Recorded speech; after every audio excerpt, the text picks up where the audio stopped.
Hello everyone, this is me Sakiya here. मैं आपके लिए लेके आई हूँ मई महीने के पहले 2 हफ्ते की रीडिंग, जो कि शुरू होता है 1 से लेकर 14 मई तक। ये रीडिंग होगी साइन ऑफ कैप्रिकॉन के लिए। सो देखते हैं कैप्रिकॉन्स के लिए कैसा रहेगा पहले 2 हफ्ते का टाइम मई के महीने का। और इस रीडिंग में हम चार्म्स और ओरेकल कार्ड्स इंक्लूड करेंगे। So stay tuned. और कार्ड शफल करते हुए रिमाइंड करवाऊंगी कि ये एक जनरल रीडिंग है, सबके साथ मैच कर भी सकती है और नहीं भी। सो जो बातें, जो मैसेजेस आपकी लाइफ में आपकी सिचुएशन से मैच कर रहे हैं, आप उन मैसेजेस को पिक करो, बाकी सब कुछ छोड़ दो। और अगर आप पर्सनल रीडिंग चाहते हो पेपॉल से या इजी पैसे से पेमेंट कर सकते हो, सिर्फ तभी रीच आउट करो ताकि आपका टाइम भी वेस्ट नहीं हो और मेरा भी। इसके अलावा अगर आप चाहो तो इंस्टाग्राम पे डेली रीडिंग्स के लिए फॉलो कर सकते हो, लिंक जो है वो डिस्क्रिप्शन बॉक्स में ऑलरेडी गिवन है। सो स्टार्ट करते हैं रीडिंग, देखते हैं कैप्रिकॉन्स के लिए कैसा रहेगा पहले 2 हफ्ते का time. Let's get into the read. Tree of wands, किसी चीज़ का वेट कर रहे हो।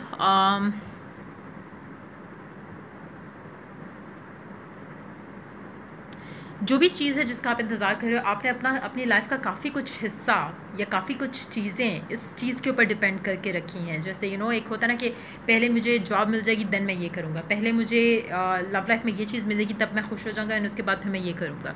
तो वो सिचुएशन लग रही है कि आपने अपनी लाइफ में काफ़ी कुछ चीज़ें जो हैं वो होल्ड पे रखी हुई हैं कि जैसे ही आपकी ये चीज़ क्लियर होती है देन आप उस चीज़ को परसू करोगे।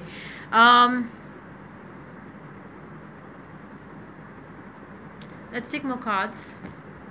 द चैरियट, ट्रैवल करना चाह रहे हो कहीं पे आप, मुझे लग रहा है, या किसी का वेट कर रहे हो कि कोई ट्रैवल करके आपके पास आए। बट ईदर वे मुझे लगता है कि आपकी बहुत ज़्यादा इमोशनल आप बहुत ज़्यादा इमोशनल डिपेंडेंट हो इस चीज़ के ऊपर जो आप जिसका भी इंतज़ार कर रहे हो। पर्सन हो सकता है स्पेसिफिक वन, हो सकता है कि आप ट्रैवल करना चाह रहे हो टूवर्ड्स योर पर्सन, वो भी चीज़ हो सकती है। लेकिन आपको लगता है कि अगर आप उस जगह पहुंच जाओगे या अगर आप वहां आ जाओगे या ट्रैवल हो जाएगा या आपका पर्सन आ जाएगा तो चीज़ें काफ़ी अच्छी हो जाएंगी। चीज़ें जो अभी बीच में आप दोनों की बहुत ज़्यादा या तो मिसअंडरस्टैंडिंग्स हैं आपके और आपके पर्सन के दरमियान में, और आपको शायद लग रहा है कि जब जब बात होगी या जब वो आ जाएंगे तो आप उनसे ज़्यादा इजीली कम्युनिकेट करके चीज़ें रिजॉल्व कर सकते हो। कहीं ना कहीं कुछ है बीच में आप दोनों के दरमियान में, कुछ वॉइड है, कोई गैप है, कोई लैक ऑफ कम्युनिकेशन है, कोई डिसएग्रीमेंट्स हैं। लेकिन आप वेट करो कि कब वो टाइम आए जब आपका पर्सन आए ताकि आप बैठ कर बात करके चीज़ों को रिजॉल्व कर सको। कहीं ना कहीं आप डिवाइन टाइम का भी वेट कर रहे हो सकते हो। If there is not a specific person या जिसने दूर से आना है तो हो सकता है कि आप उस टाइम का इंतज़ार करो कि जब आप दोनों एक दूसरे के साथ हो, क्योंकि आपको लगता है कि जब आप एक दूसरे के साथ होगे तो चीज़ें आप लोगों की लव लाइफ में जो है वो काफ़ी अच्छे से आगे जा सकती हैं। हो सकता है कि आप वाटर साइन के किसी इंसान से कनेक्टेड हो, और कहीं ना कहीं आप दोनों के दरमियान में कुछ ऐसा है, कोई ब्लॉक है, कोई इंसान है जिसकी वजह से चीज़ें जो है आपकी लाइफ में आगे नहीं बढ़ पा रही राइट ना। लेकिन आप बहुत ज़्यादा उम्मीद कर रहे हो, बहुत ज़्यादा होपफुल हो, बहुत ज़्यादा पॉजिटिव हो कि चीज़ें ठीक हो जाएंगी। और शायद इसीलिए आपने काफ़ी सारी चीज़ें अपनी लाइफ की जो है वो होल्ड पे रखी हुई है, क्योंकि आपको लगता है कि जब ये हो जाएगा तब सब बेहतर हो जाएगा। तो एक डीप डाउन एक एक्सपेक्टेशन जो है वो आपकी अच्छी है। तो बेसिकली अगर आप वेट कर रहे हो तो आप उस इंटेंशन से नहीं कर रहे हो कि देखते हैं क्या होता है, अच्छा होता है या बुरा होता है। आप इस इंटेंशन से वेट करो कि जो भी होगा अच्छा होगा। सो डेफिनेटली उसका आउटकम अच्छा ही होगा। Whatever it is that you are waiting for, मुझे लगता है कि आपको मिल जाएगा। और समहाउ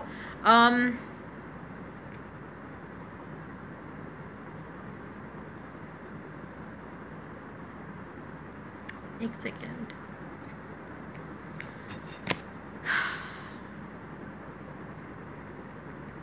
हो सकता है कि आपके स्पेसिफिक समवन के साथ बातचीत ख़त्म हुई हो, कम्युनिकेशन ख़त्म हुई हो और आप उस कम्युनिकेशन का इंतज़ार कर रहे हो और आपको लगता है कि कुछ है जो आप दोनों के कनेक्शन को जोड़े हुए है। तो अगर तो आपको लगता है कि आपका ब्रेकअप हो चुका है और आप एक स्पेसिफिक इंसान का, पास के पर्सन का इंतज़ार कर रहे हो कि वो आएगा और बातचीत होगी और चीज़ें बेहतर होंगी, डेफिनेट आंसर है कि यस वो आएगा, बातचीत होगी, चीज़ें क्लियर होंगी। कहीं ना कहीं शायद आप मैनिफेस्ट कर रहे हो और आप काफ़ी हद तक पॉजिटिव हो, लेकिन आपके कुछ ब्लॉक्स भी हैं टुवर्ड्स इट। मैं अभी उनके लिए क्लैरिफाई लेती हूँ कि क्या ब्लॉक्स हो सकते हैं, क्योंकि आप यहाँ पे तो बहुत पॉजिटिव हो। या तो पास्ट बैगेज है आपके माइंड में उस चीज़ को लेके, शायद वो एक ब्लॉक हो सकता है कुछ लोगों के लिए। आप जो भी सोचते हो इस इंसान के बारे में, जो भी आप रिकन्सिलिएशन का सोचते हो, तो कहीं ना कहीं एक पास्ट का बैगेज अटैच कर देते हो। वो एक रीज़न हो सकता है इस कार्ड के हिसाब से। लेकिन मुझे लग रहा है कि चीज़ें आगे अच्छी हो सकती हैं। आपको कुछ शायद डिसीजंस लेने पड़े अपने पर्सन के हिसाब से, कुछ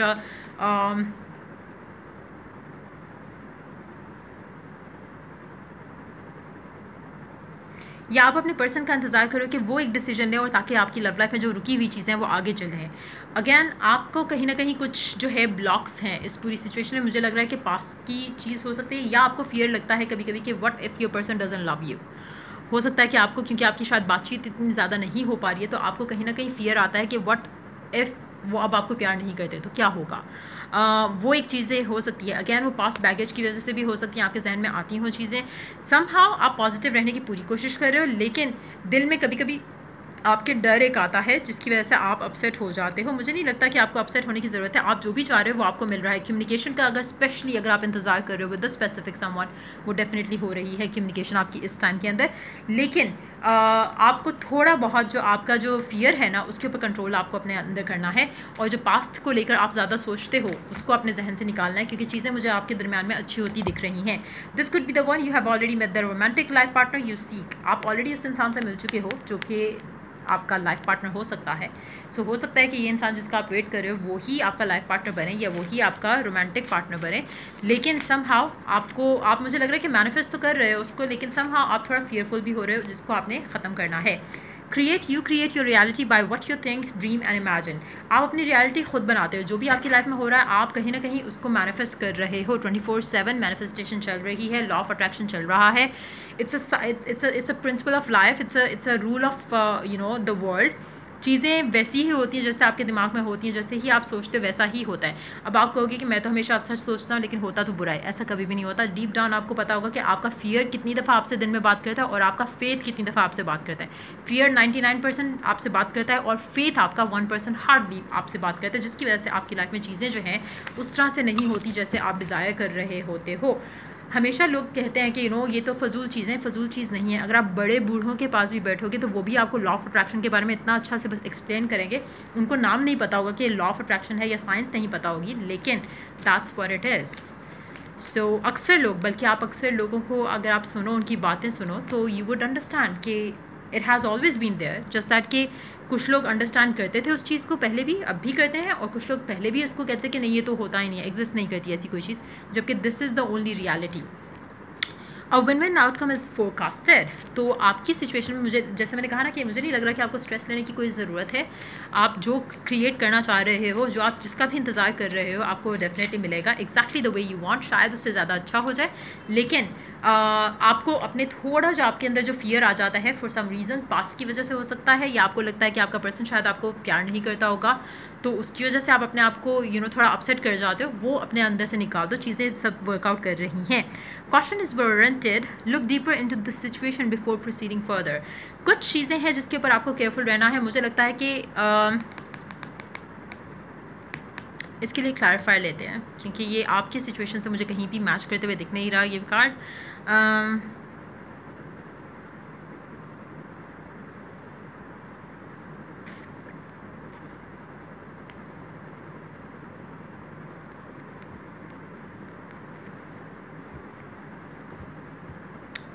आपके सिचुएशन में शायद थर्ड पार्टी सिचुएशन इन्वॉल्व हो। जैसा आपको फियर आता है कभी कभी, हो सकता है कि कुछ लोगों ने वो मैनिफेस्ट कर लिया हो। अगर वो है तो मेक श्योर कि आप अपना जो भी स्टेप लेते हो टुवर्ड्स अ स्पेसिफिक समवन, वो थोड़ा सोच समझ के लो। मुझे नहीं लगता कि मेजॉरिटी के साथ ये चीज़ मैच होगी, बट येस कुछ लोगों के लिए देयर इज़ अ चांस, क्योंकि अगर आप ज़्यादा नेगेटिव सोचते तो वो भी आप मैनिफेस्ट कर जाते हो।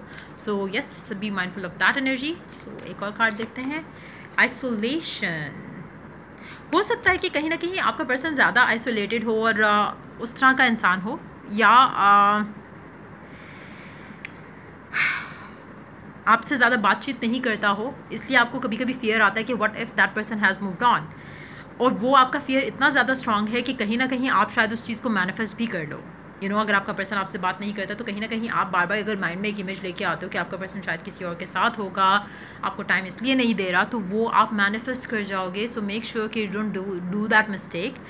अगर आप पॉजिटिव रह रहे हो, जैसे कि शुरू में आपकी एनर्जीज आई थी, अगर आप ऐसे रहोगे तो आप सब कुछ अच्छा हो जाएगा, सब कुछ पॉजिटिव हो जाएगा, विन विन आउटकम आएगा आपका। लेकिन अगर आपने नेगेटिविटी को इतना ज़्यादा, स्पेशली अगर आप 99% ऑफ द डे आप नेगेटिव थॉट्स रखते हो, तो ट्रस्ट मी वो नेगेटिविटी ही आपकी लाइफ में आएगी, कुछ अच्छा नहीं होगा। अक्सर मैं लोगों की कमेंट भी पढ़ती हूँ जिसमें लिखा होता है कि नहीं ये अच्छा तो मेरे साथ नहीं हो सकता। डेफिनेटली नहीं होगा भैया आपके साथ, क्योंकि जब आपकी सोच इतनी नेगेटिव है तो आपके साथ नेगेटिव ही होगा।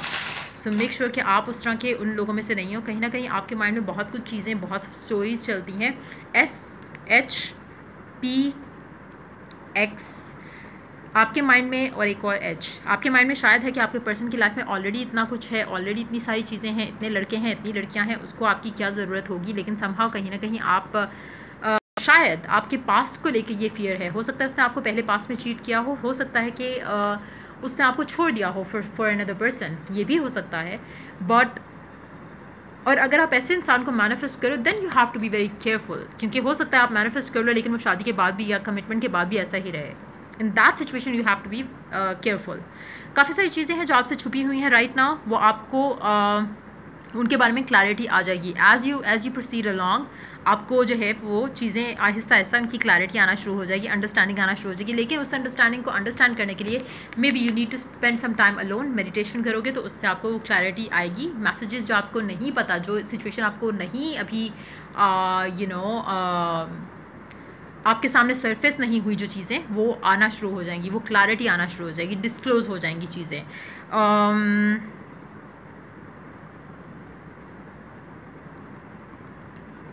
हो सकता है कि आपका पर्सन ऑलरेडी मैरिड हो कभी, हो सकता है कि आप पास्ट पर्सन को मैनिफेस्ट करना चाह रहे हो, और इन दैट सिचुएशन हो सकता है कि आपको आपका इसको मैनिफेस्ट करना सही ना हो आपके लिए, स्पेशली अगर इसके ऑलरेडी काफ़ी अफेयर्स रह चुके हैं इन द पास्ट, देन आपको शायद थोड़ा केयरफुल होना चाहिए। लेकिन क्योंकि कार्ड सजेस्टेड कि आप मैनिफेस्ट कर लोगे, सो मेक श्योर कि आप कुछ फजूल इंसान मैनिफेस्ट ना कर लो अपनी लाइफ में। So make sure about that thing. So या ये थी रीडिंग आप लोगों की। अगर आपको हेल्प किया, गाइड किया तो लाइक, शेयर और सब्सक्राइब जरूर करो। चलिए do the next reading for you guys. Take care, bye bye.